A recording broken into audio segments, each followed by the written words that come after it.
with liberty and justice for all. Thank you, and be seated. Roll call, please. He's here. I'm here also. Here. Here. Here. Here. Here. Here. Oh, wonderful. We can move right along then. Is there anyone that would like to hazard a motion on the minutes of the last meeting? So moved. I have a move and a second. Thank you, guys. Is there discussion on that motion? Is there objection to it? Show it adopted. Public, members of the public, all excited to approach the TDC this morning. Speak up, public. Good to have you. Is this hot? Is it here? Yeah, hold it a little close to your mouth, and I bet it will. Just talk as it goes. A little closer. A little closer. A little closer. There we go. Yeah, right close, yes. Good morning, Jack Carver with the Florida RV Trade Association. Just announcing that we will be entering the RV season coming up here, and our first event takes place the first weekend in December at the sports complex. So we're real excited to get the season going and rolling down the road. Our big show takes place in January at the Lee Civic Center. That's the end of January. And if anybody's interested in attending, let me know. I will have tickets available at the December meeting. Thank you very much. Jack, thank you. And congratulations, too. Thank you very much. Other public? And as Jack showed you, hold it real close to your mouth and talk to us. Well, good morning. My name is Lisa Sputoni, and I'm representing the Edison and Ford Winter Estates, and it's great to be back. I want to thank the TDC for their support for the Edison and Ford Winter Estates with 2 grants this year, and I put on your place settings tickets to Edison and Ford Holiday Nights, which begins November 25th. We're going to be lighting the banyan tree at 6 o'clock. It's the day after Thanksgiving. I hope you come out and join us. And you also should have received invitations for this Sunday for our membership celebration, which will be, we will be doing a ribbon cutting for our new pavilion. So I hope you all can make it. And again, thank you for all your support, and it is great to be back at the Edison and Ford. Oh, Thanks. wait a minute, the question. Where have I been? Lighting the banyan tree? We've been doing that for 40 years or something like that. I just heard about it. Well, now we're going to make it, we're going to celebrate that. Instead of doing a regular tree lighting ceremony, we're going to light up the banyan. But is that the first time we've done that? Yes. We're kicking off the event with the lighting of the banyan. I never remembered the banyan tree being lit. Well, this is going to be special. That's going to take a lot of lights. Well, I hope you'll come out and see us. What is that date again? I got to make note of that. November 25th, and you have tickets right there. And if you need more, just let me know. Thank you very much, Thank Lisa. you. Other members of the public want to share anything with us this morning? Well, let's move right on to municipalities. Surely I've got somebody from Sanibel. I do have somebody from Sanibel. Mr. Chairman, we'd just like to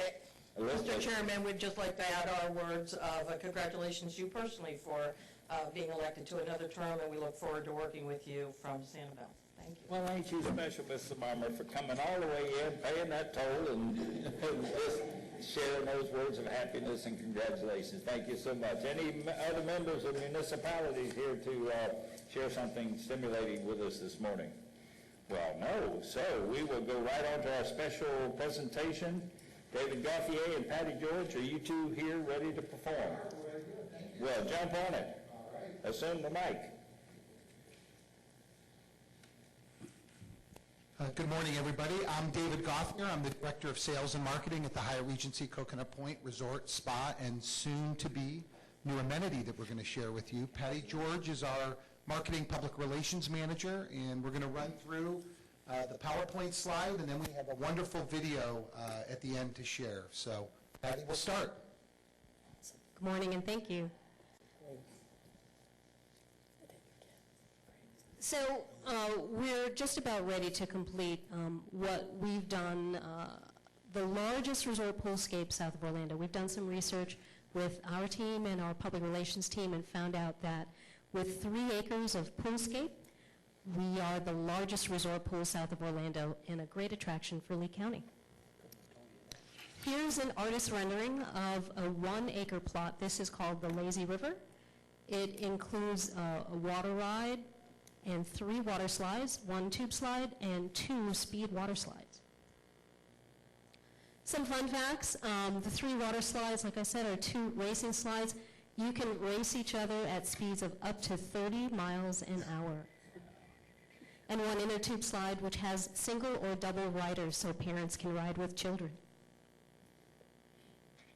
3 acres of aquatic adventures, the largest poolscape south of Orlando, expanding our existing 2-acre complex. It was built on an unused 1-acre parcel behind the resort adjacent to the existing pool area. Did not disturb resort operations or pool operations in any way for our guests. So some more fun facts on the Lazy River. 258,000 gallons of water went in. Took us about 14 hours to fill this pool area. Had to do it from a hydrant. I asked the dumb question, do you do it with garden hoses? And everyone laughed at me. You have to use a hydrant to get it full. So it's very exciting. 900 feet combined of slides. The slide rise is up to 40 feet. A huge area around the Lazy River complex to be able to invite lots of guests and eventually do functions out there after we get it opened up. 125 new pool chairs, and how we're going to feed all these folks is we're going to have a food truck right next to the Lazy River, and actually we're doing renovations right now in our Corkscrew Bar, which is adjacent to the Lazy River complex, and that's going to open up in another week as well. So we're going to have two projects, the Lazy River and the Corkscrew Bar, both opening up at the same time. This is what it looked like about a month ago, and what a project this has been. We remember this plot of land as a parking area that our employees would park when we had functions and had to free up the parking garage for our guests. And several months later, it's become this wonderful project. So here's part of the construction of the actual Lazy River as the construction company is working towards finishing. Here is when they were building the actual tower, which was an exciting day. There is one of the slides. Brian Kramer is actually in that tube coming down. The amazing thing was, as soon as they put that in, Brian came out from underneath there to promote it. That's one of our slides. There's the top where everybody is going to meet and go down. All 3 slides are on one level. We'll have an attendant up there to be able to monitor. Red light, green light. When the slide is available, it'll pop up a green light for the attendant to say to the next person, go ahead and go down the slide. So 2 racing slides and a tube slide once again. Some of our fun signage that we've put up. And then that is the slide. It's a pretty tall slide when you see it in person. And then that is the entrance where you go up the steps. Some more videos of the actual Lazy River.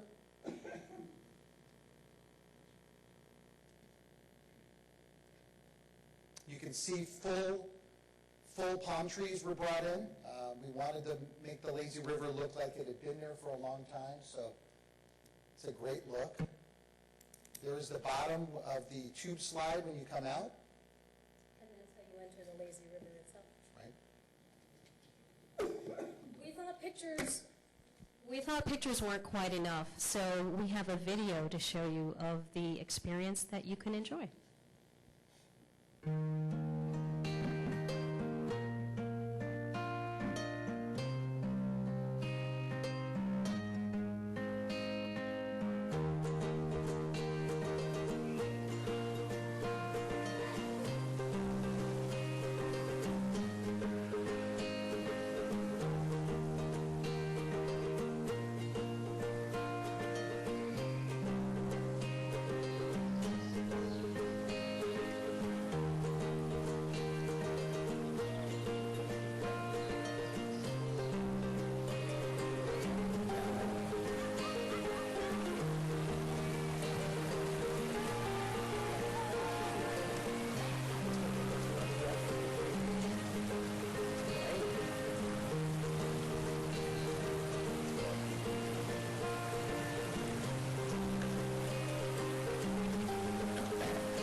that's the lazy river. Super.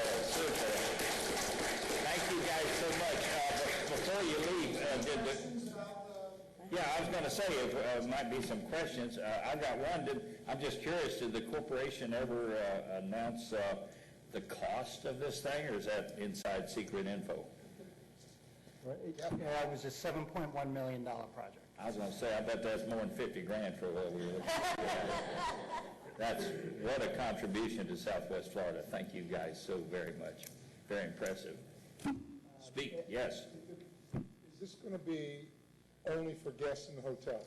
Only for registered hotel guests, yes. Understandable. If I spent $7 million, it'd be for my friends. Other questions? What a great project. What a great contribution. You mentioned the date of opening.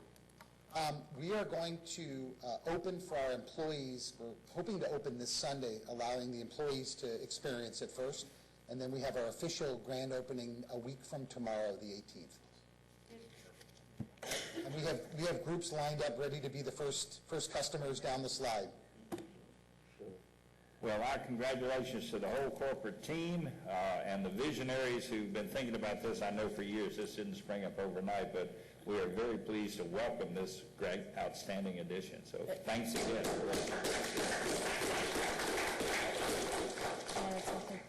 Yes. I also just want to say that Brian and David have been really generous, and we're going to get the VCB staff out to experience the lazy river as well.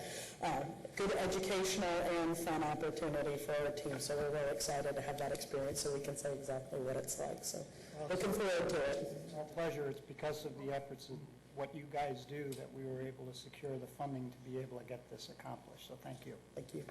Super. Can we request we don't do it in cold? You're going to have a TDC day at the Lazy River? We can probably work that out, huh, Brian? Maybe we'll just have our meeting there and then go afterwards. Tamara, while you're on a roll, go. Okay, yes, sir. All right, let's do the bed tax collection. September, really proud to report that the month of September was up 5.2%, 1.5 million, almost $1.6 million, if we're going to round up, in bed tax collection for the month of September. If you recall, the last few years, we've really been growing those September collections. I remember when that number was under $1 million in September, and it's nice to see that it continues to grow. Our goal is to continue to make September as good as we possibly can, given all the constraints it has. That helped us end the fiscal year at $39.69 million, just under 40. I was really hoping that number would be 40, so I could say 40, but we'll get there next year, I'm sure. Another record-breaking bed tax collection year. Congratulations to the industry for that. And quickly, the STAR report. Occupancy for the month of September up just very slightly, according to the STAR report, 0.1%. ADR was up 4% for a RevPAR increase of 4.1%. Traffic at the airport for the month of September was down slightly, down 3%, just under 400,000 passengers through the airport. But for the calendar year to date, a 3.3% increase, almost 6.5 million passengers through the airport. Take a break. Rob?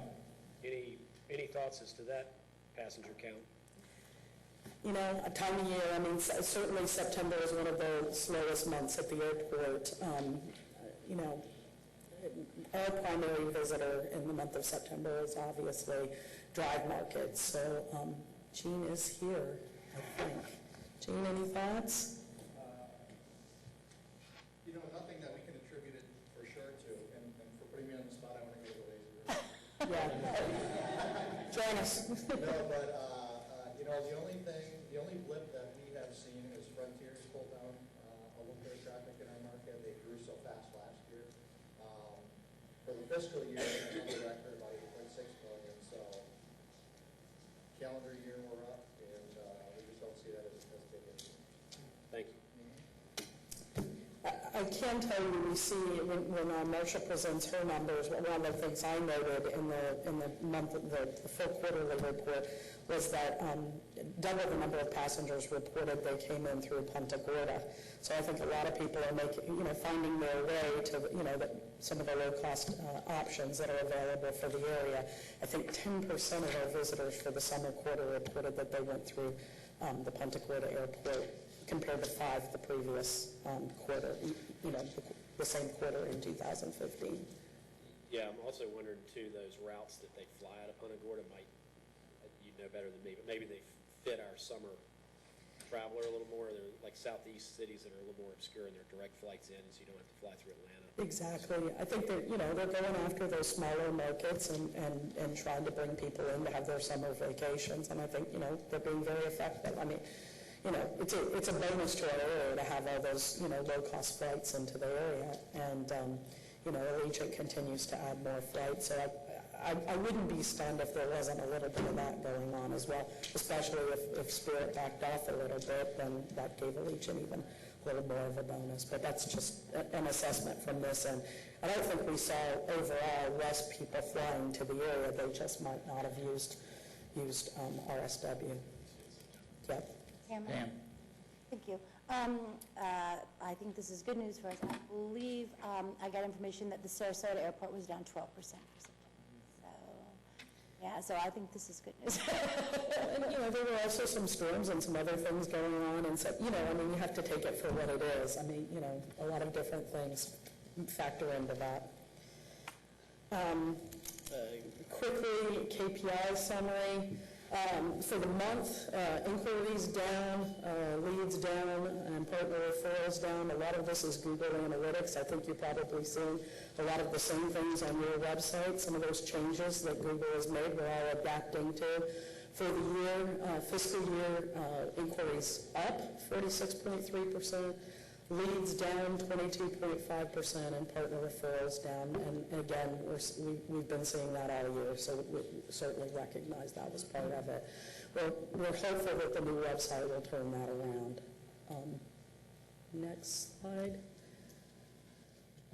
Very quickly, I want to give you, as we always do at the TDC that follows the fiscal year conclusion, like to share with you kind of, where we've come from. There's your 5-year view of tourist tax revenue. Nice increases each of the last, actually 6 years, but that's the 5-year snapshot, so that's good news for us.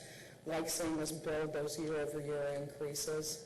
And then the breakdown by municipality or by area, so to speak, that we are able to share with you at this point. Fort Myers collected 6.1% of the tax, Fort Myers Beach 14.9%, Sanibel 13.3%. The real estate portion, 24.4%, that number continues to grow. And then the unincorporated Lee County, which also includes Bonita and Cape Coral, and I'll explain that when we get to a chart a couple of minutes later, came in at 41.3% of the total. Let me ask, and Rob, you go first. Yeah.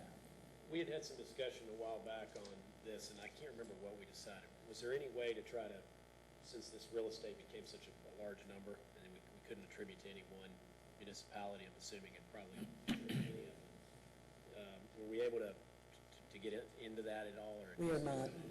We are not.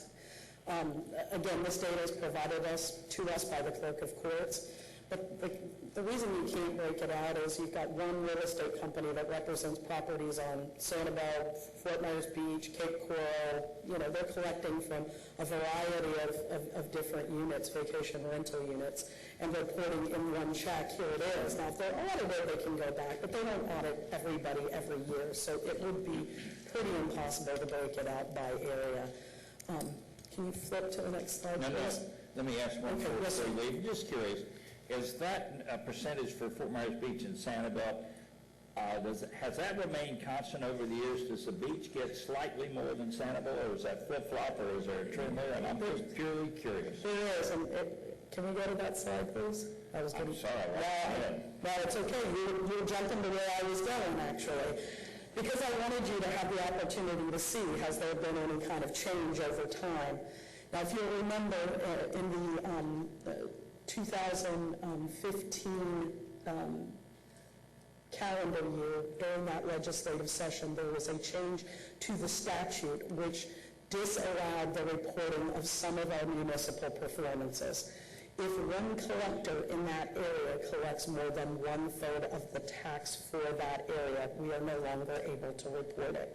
So in the case of Bonita Springs, when the Hyatt was incorporated into the city of Bonita, we could no longer report the Bonita Springs breakout. And I think that incorporation actually happened in FY14 fiscal year, but of course, we didn't represent 1/3 of the tax because it was only part of the year. The next year, they couldn't report it.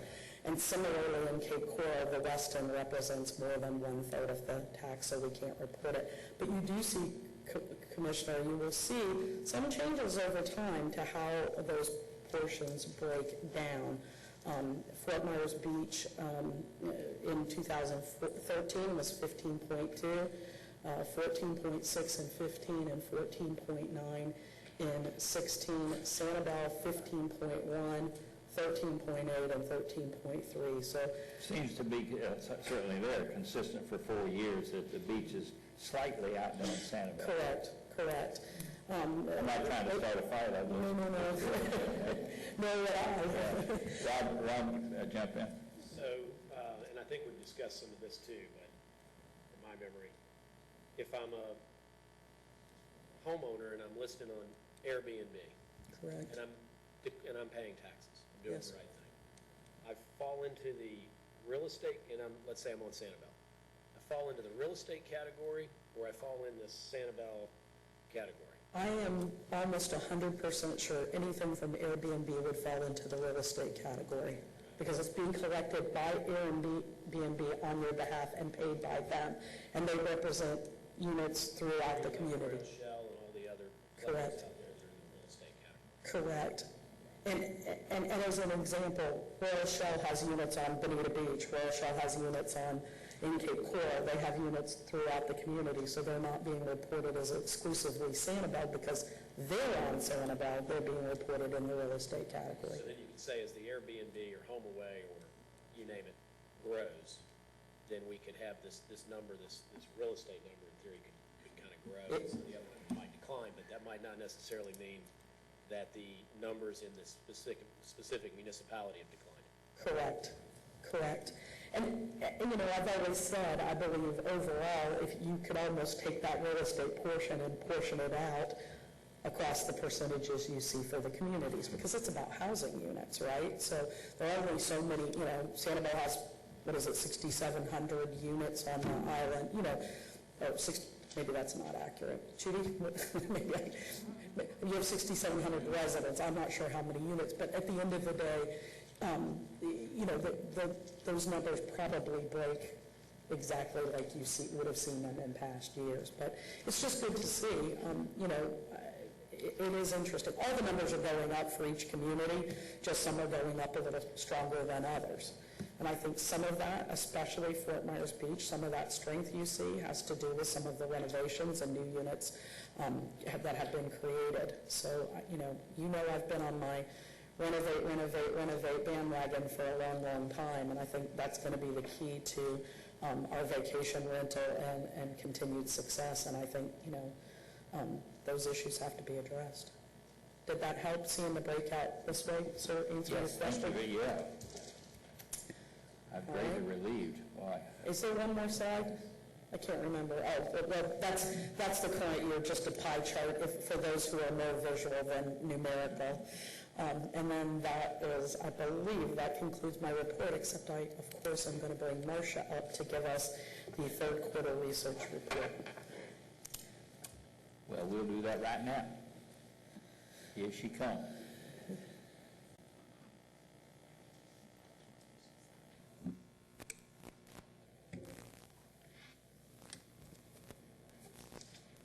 Good. Okay, there we go. Perfect. Marcia Wood with DPA. I am going to do the third quarter report for the calendar year. And here we go. First, I just wanted to start out with some recap of where we are for the calendar year, three quarters in. We are seeing, and this is just looking at our lodging industry stats. So for visitation, we are showing a little bit of a decline, and we've been seeing some of that the past couple quarters. However, the important thing to note is that that is coupled with an increase in spending among those visitors. So while there may be fewer of them here, we are not seeing any negative impact on their spending. So that's a good signal there. In some respects, it puts a little bit less pressure on the infrastructure when you have slightly fewer people who are cycling through the area, but spending more. Available room nights are up about a little bit more than 3.5%. Occupied room nights are up as well, but only 2%. So that results in a slight decline in the average occupancy rate for the year, or year to date. Our ADR continues to grow, though, 1.8% increase. So RevPAR is really just about on par with where it was at this time last year. That combination of occupancy rate being down and ADR being up almost the same amount kind of keeps us flat on RevPAR. Now, I don't have a slide for this, but next week, I believe at the annual meeting, you will be seeing fiscal year numbers. The pattern is oftentimes very similar. Visitation, we don't see a decrease, or the decrease is really not, it's fairly negligible. We could say it's flat. Expenditures are up nearly 5% in the people who are staying in paid accommodations. An average occupancy rate is really just dead even with last year. And our ADR was up, so we had a RevPAR increase of nearly 3%. So just to give you a little bit of a sense of where the fiscal year numbers fall for the VCB. And then moving into what we see for just this quarter, the pattern is fairly similar. We see that decrease, a slight decrease of just 1% in visitation. We see the increase in expenditures, so both the total expenditures are up as well as what they're spending on their lodging. Available room nights up, occupied room nights are up more, so if we flip back, we saw up and up on available and occupied, but we saw the decrease in occupancy rate. Here, we're seeing that average occupancy rate actually went up, but ADR was down for this quarter. So we had a RevPAR that was, just slightly up from where it was this time last year. And taking a look at how this trends over the 5-year period, this looked better on paper than it does here. The colors are a little odd with the bottom bar, but the yellowish bar is our paid accommodations visitation. So if you look at how that has trended over time, we are seeing quite substantial increases since 2012. So looking at 5 years ago, we're up nearly 32%. It arcs a bit, and we do see that it's kind of a little bit down this year, almost on par. And our total visitation also shows an arc. We're definitely up versus 2012, but we are seeing a little bit more of a decline there in 2016.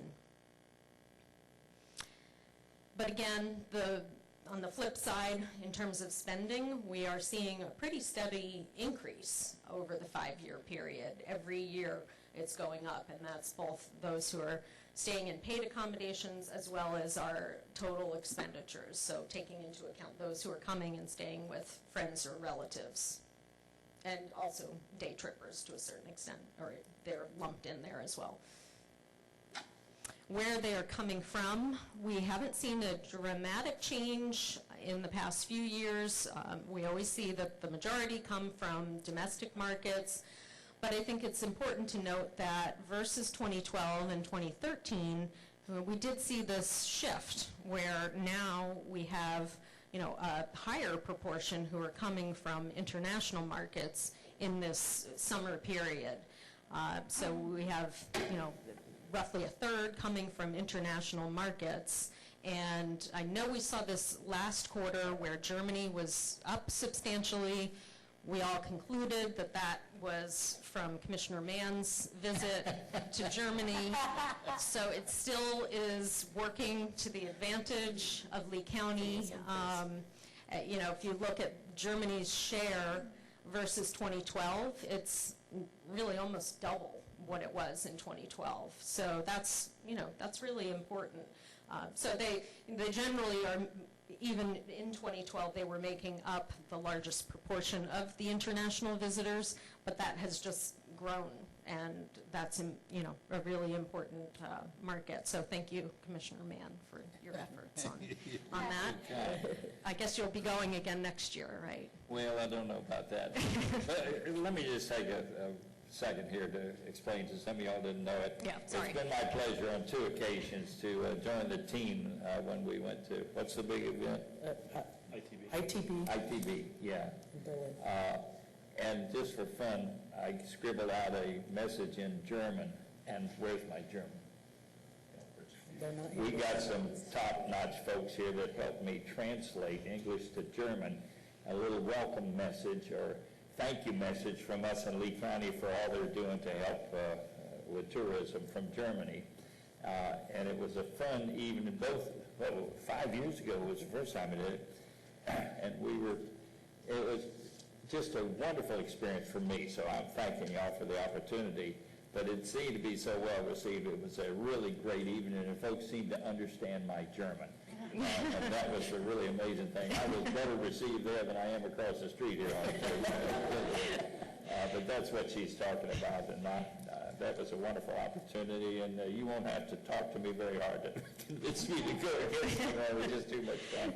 But it seems to be very effective, and the impact on German tourism, because of the year-long effort of you guys, is demonstrated here in what we're looking at. So thank you guys for all you do. And we did see an increase when we looked at the spring season. We had seen a pretty sizable jump in our German visitation. So that doesn't appear to have just been a blip. So that's great news. And I also think it's important to note, even with some of the exchange rate challenges, the strengthening of the dollar, although, this week that's certainly off, but, I think, that's really good news in terms of our local community. I mean, as we know, I think that's why you see those expenditure numbers up. Our international visitors are strong spenders when they're in the destination. So we have, as you know, intensified our international efforts the last few years, and I think it's showing.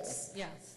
And, we are seeing this pretty consistently each quarter where, that proportion of international visitors is higher than it was if we look back 5 years. So it's not just in this summertime quarter, although that is an important season for sure. If we look at the domestic markets and where those people are coming from, consistently we see that the South brings a lot of visitors in the summer period. No different this year, 42% coming from the South. And we had seen in the 2 prior years, 2014 and 2015, that Florida visitors were a little bit low. That has come back up again, so we're back to the 2012 and 2013 levels that we had seen. So that's, it's a fairly good pattern that we're seeing. Miami is the top DMA that's bringing visitors to Fort Myers, and New York, though, following very closely behind that, and then a pretty, those are clearly the top 2, and then a drop when you go into the 3rd spot down to Atlanta, Cleveland, Indianapolis, et cetera. Looking more specifically at our lodging industry summary, we've got the summer season. This is the available room nights, and you really can't see the occupied room nights. We'll have to look at the monitors. Yeah, I Apologies know, on that. that's interesting. I don't think that's happened before, but obviously, occupied room nights are lower than the available room nights, as you would expect, and what we tend to see and what we want to see is that the gap closes between those two, because then that means that the occupancy rate is better. So let's move on, because this one is at least a little bit clearer to see. We are seeing that continual rise in our summer season occupancy rate. So, you know, if we look back from 2012, 43.5% up to 51.3%, which is really strong for the summer season. Looking at the calendar year to date, we see that same kind of growth from 2012 through 2015, and as I mentioned earlier, just a little bit of a drop-off in 2016. So 17.9% increase from 2012 to 2016, and 13.6% increase on the calendar year to date. If we look at our average daily rate, that as well continues to grow.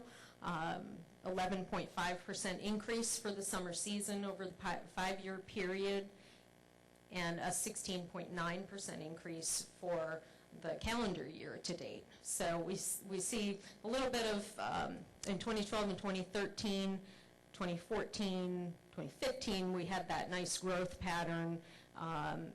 Yes, we saw a little bit of a fall off for the summer season in 2016, but we're still well above where we were in 2012 through 2014. As a result, that RevPAR just continues to grow, not quite as strong this, you know, in this past year-over-year period, but at some point you do start to level out a bit. 31.8% increase on the summer season and 33% increase for the calendar year to date on a 2012 to 2016 basis. Visitor satisfaction remains strong. We had been seeing, except for the past now 2 quarters, that there was some drop in visitor satisfaction, but again, we're seeing that kind of stabilize. Still strong numbers, 93% who are either very satisfied or satisfied. And then in terms of their expectations with the quality of the accommodations, we don't see any change. It's very stable in the far exceeded or exceeded expectations. Where it's dropped a bit is in those who say that it's met their expectations. But overall, you still have 9 in 10 who are, you know, feeling that the quality either met or exceeded their expectations. We do ask this question about what did you like least, which features did you like least during your visit, and for the summer season, our top 2 selections were insects, which is fairly common for the summer season. We saw, though, a very, you know, fairly large increase in those who say water quality. And if we look at, we have also water quality beach seaweed and red tide. If we combine those and look at what proportion said any one of those, that's 28% versus 19% last year. So I think still seeing some of the ill effects of the Lake Okeechobee situation, which was kind of at the beginning of this period, really, I believe is when it was most acute, because this summer season covers July, August, and September.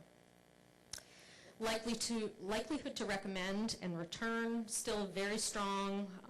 86% say that they'll recommend Lee County over other areas in Florida, and 9 in 10 say that they'll return to Lee County themselves. They're likely to return to Lee County, and 58% are likely to return within the next year.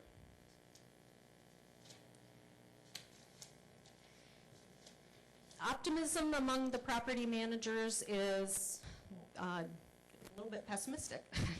So what we're seeing more recently, and again, not just this quarter, but this is when we ask them what their projected reservations are like versus for October, November, and December. We ask them how those reservations look compared with the prior year.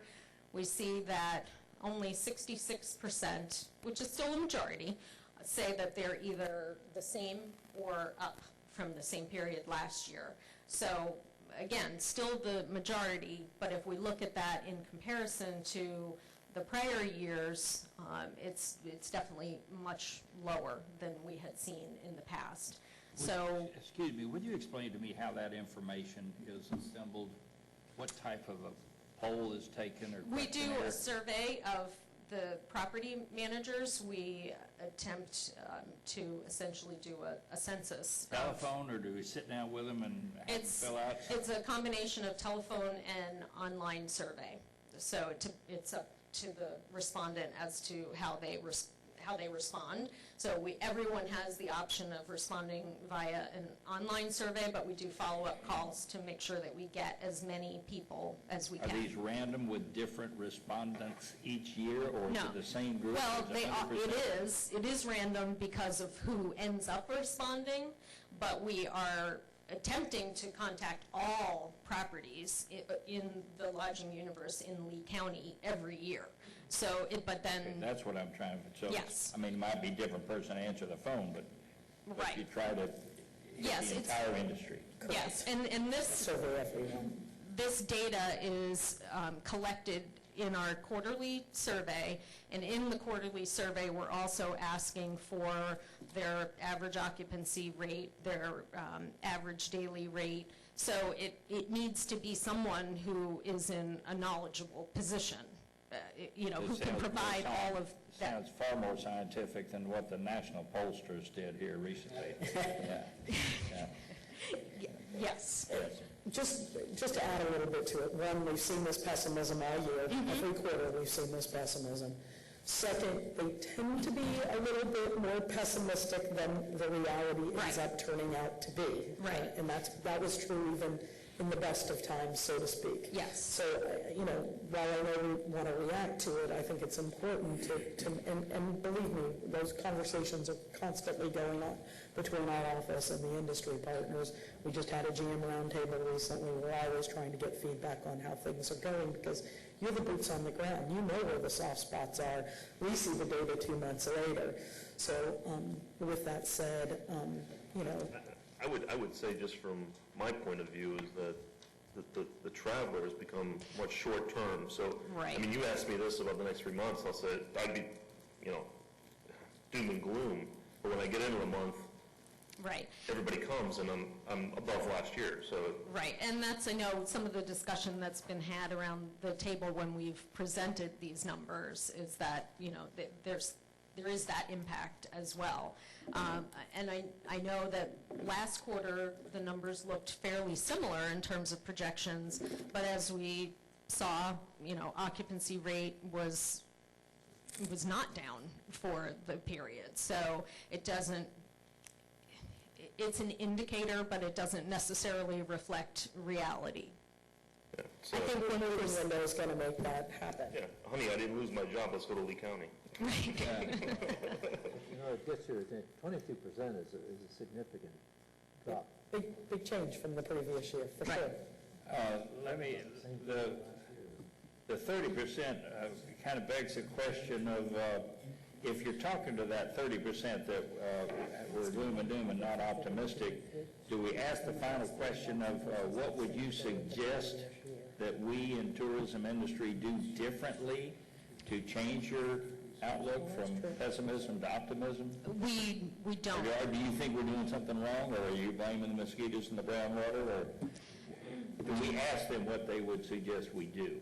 We don't. We do have the option to add open-ended comments, but it's not specific to a reaction to how they responded to this question. It's just, it's more, what's in the essence of what's going on in your business that might be playing into some of the numbers that you've reported. And I do provide, I have not yet, but I do provide those open-ended comments to, or those verbatim responses to Tamara, not with the property name associated with it, because we want to keep the information confidential, but just so that we can get a sentiment analysis of what's going on. And I know last quarter, we had seen lots of comments.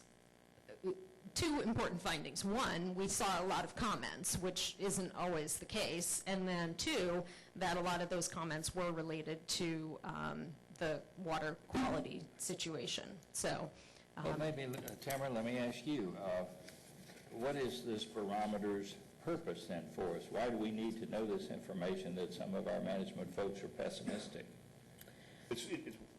Anybody? I would Sure. say that it's, but you're getting a pulse, because what the hoteliers are doing is they're looking at what the pace is. So I sat here, whatever, 5,000 room nights on the books going into the next 3 months.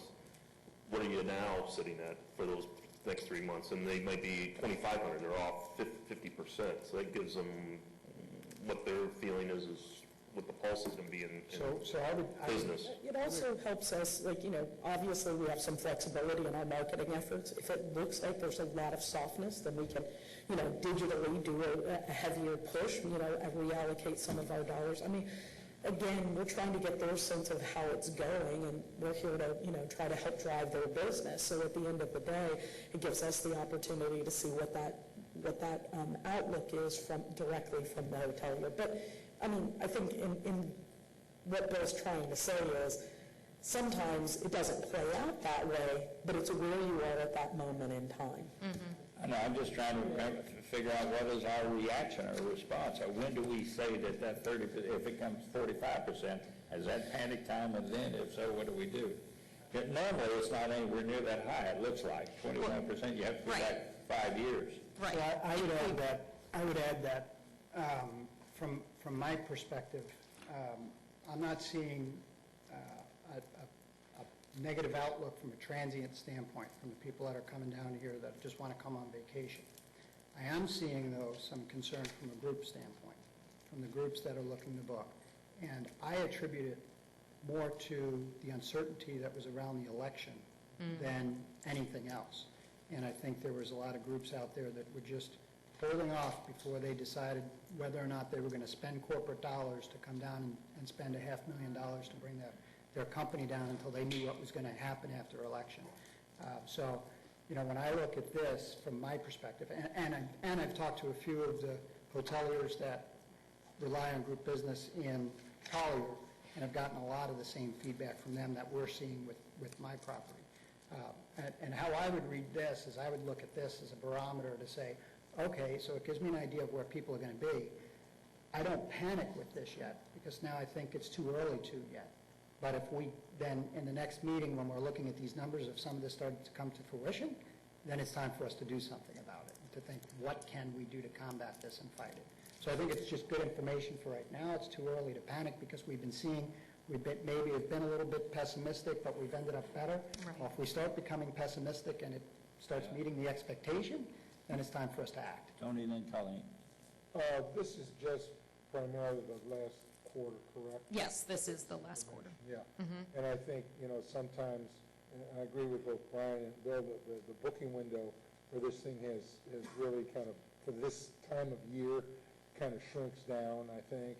And I think a lot of people, this election thing was bigger than people for making a decision process. So I think it'll be very interesting to see what comes up in the first quarter of 2017. I think that's kind of where I'm looking at right now. And I'm, like with Bill, like when it's all over and done with, it's kind of like the polls that may not come out the way you think. Yeah. Colleen? Well, there's two thoughts. One is the hoteliers, I think, in the community have gotten pretty vocal. If they felt that there was a concern about where the fall was, I think we'd have heard from them, right? So just like they're already concerned about first quarter of 2017 because of some, returning guests from this year because of the water, so we'll see where that comes from. They let their voice be known. The second thing is my perception is that, and because I've been on the receiving end of it, when Tam sees these things, she makes the calls, or Pam does. Somebody's calling, calling for hoteliers and we're seeing this as the trend from our, like what's going on. I think it's a trigger for us to do, I think Tam does some homework and I think that's just my thought with this. I do think it has a purpose. It just isn't necessarily set in stone yet. Well, I appreciate y'all's comments, and I kind of, the consensus seems to be that it's far premature for panic. And let's see how it goes, and y'all seem to be anticipating it as the months pass by, the next 3 or 4, we'll probably see an uptick in the confidence level. It's also, too, it's only one indicator. Yeah, sure, of everything else, yeah. Correct. But it's the one that stood out because of its, the direction it took. Well, thank you guys for that. I'm sorry. It's a little bit like consumer confidence, right? What does that really mean? Not a whole heck of a lot, but it's good to know where consumer mindset is. And I think, this does really, quite frankly, parallel what we've seen in consumer confidence. And, I 100% agree with Brian that the election has kind of created this malaise over the country, but, not the kind of optimism we have seen in the past. And we'll see what happens. Are we able to look 4 years back further to see if it is an election cycle thing? Because 2012 was an election year also. And well, you see it's greater in 2012, so that gives you the same Are vibe. we able to go back to 2008 to see if We could. Yes. We could, and I bet we would. I'd almost be willing to bet money that we would. I think that... Politics has a bad impact on tourism, at least the optimism. I think this election... Societal optimism. 4 years ago from a poll. Right. I think that depression is not isolated in the tourism industry. Right. Yeah, I think, looking back further years, there's obviously, we can do that. But there are other variables that play into it as well. If we looked back to 2010, we'd be talking about oil spill situation and how did that impact. So I'm happy to provide the data is easily accessible, so. But remembering also 28 was really kind of the beginning of the recession too. Right. We might have had a more positive outlook in 2008 than we should have. Right. Being honest, but I think again, it's, as you say, it's an indicator. It's something we pay attention to. Mm-hmm. Moving right along, I didn't mean to hold this up, slow this down. Okay, and that's all I have for today. If there are any other questions, happy to answer them. Now or later. Thank you very much. Okay, thank you. Well, that takes us to new business. Bertha, you want to give us a budget report? Do your thing. This is your moment in the sun. Well, Berta is coming up, and she can certainly answer any specific questions, but we always present to you a quarterly budget report. We will need a motion for you to accept that as part of our requirements, but end of the year about 97% spent, and overspent in a few areas and underspent in a few others, but overall, decent report. Yes, sir. Refresh my memory. We have $500,000 unspent. Where does that go? It would become part of our fund balance, which then, in essence, becomes reserves the next year. Reserves, yes. Gotcha. Thank you. Yes, sir. Question on the contracted services. Explain to me, is that just things For the that we have? contracted services, that includes our representatives in the UK, Germany, as well as local representatives that we have in domestic, Northeast, Midwest. Is that a timing issue or something, because it's only 84% spent? Well, we did have a transition with a fulfillment company. So during that transition, some of the expenses were not totally used. And also there is I would say a dip as far as fulfillment because we're moving more towards digital. So we're spending less in the fulfillment area rather than we did a few years ago. People are downloading the Lonely Planet Guide more. And on our new contract, we've actually saved some money on fulfillment Oh, as yes. well. So there's good news there, actually, which means we can allocate some of those dollars back into some of those other lines, promotions and the marketing line, advertising, when we go forward. But any other questions for Berta? Renee? Except the Got a motion to accept the report. Is anybody ready to hazard a second? Yeah, I got several hazards. That's good. Thank you. Any discussion on it? Is there objection to it? Thank you very much, Ms. Maldonado. You passed. Who's presenting our sales and marketing plan? I'll do it so that we move quickly, if you don't mind. No one minds that. We have provided you with a copy of the sales and marketing plan.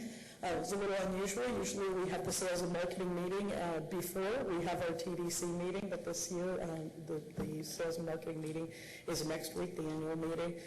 We've presented a copy here. This is part of our requirements for DMAI to have you approve our annual sales and marketing plan. So unless you want a presentation, we... Questions of your director? Then I'll accept another motion from Renee and a second from Tony. Is there discussion? Is there objection to it? Show it adopted. Thank you very much. Thank you. Love it. For council information, Pam? Two things I'd like to share with you. There are some things in your packet you may find of interest, but today is Lee Rose's last TDC meeting. Lee is retiring. Congratulations to Lee on his retirement, but I know many of you are very fond of Lee, as our entire staff is, and me personally, but you may want to walk by and give Lee a hug or a handshake or whatever. Well, how about a clap for now? Yeah, absolutely.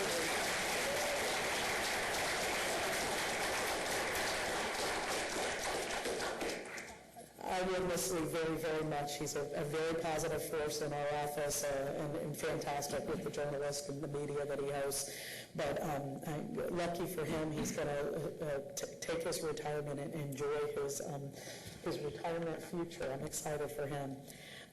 Also, you'll see at the bottom, our next TDC meeting is on December 8th.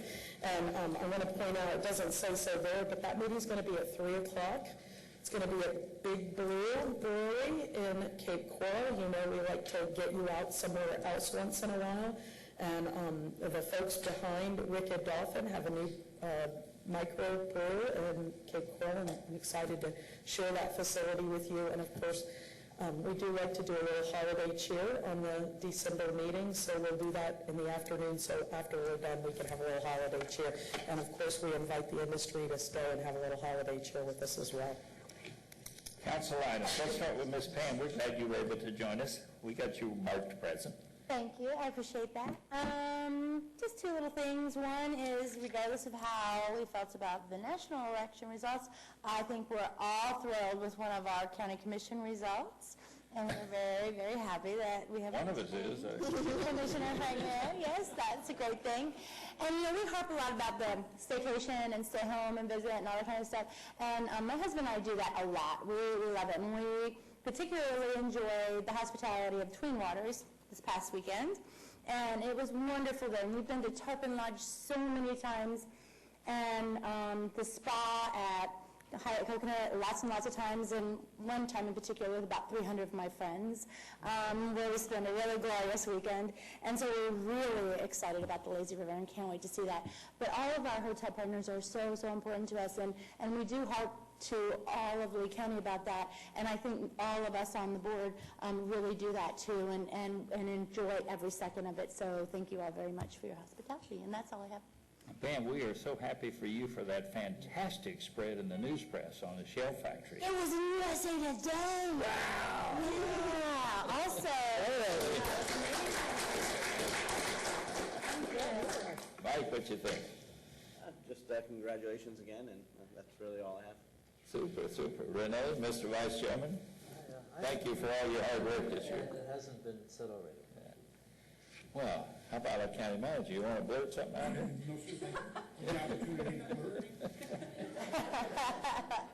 Ms. DePasqua. Okay, you through? Condé Nast just came out with the Reader's Choice Awards on the Gulf Coast, and 3 Lee County hotels were named in the top 10. South Seas, Pink Shell, and the Gasparilla Inn. So. That's great. Brian, you got your courage back today. Next Wednesday, the 16th, we'll be having our Lee County Hotel Association luncheon, and it will be at the Hyatt Regency Coconut Point. So please come by, and I'll give you a nice tour of our new lazy river pool. So, thank you. Mr. Wells, Nothing at this time, thank you. Brother Tony. Two things. There was a nice article about your chef, too, in Granger magazine, on the farm to table at Pink Shell. And the rumor has it that Lee is he may retire, but he's got a new job as an Elvis impersonator.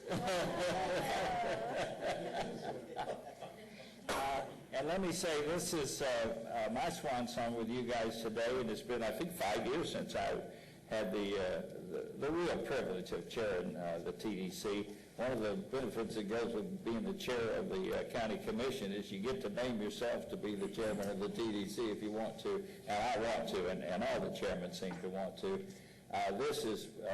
There is no function of county government that is more enjoyable than working with you guys, because you're always so upbeat. And in the worst time of the recession, that's when I was with you before, I mean, things were good. And our options here are always between two positives. So it is a joy working with you guys, and I just want to thank you for that privilege. And even though I'll be not your chairman, I'll be across the street if y'all need someone that speaks fluent German. So thanks for we are adjourned. Thank you very much.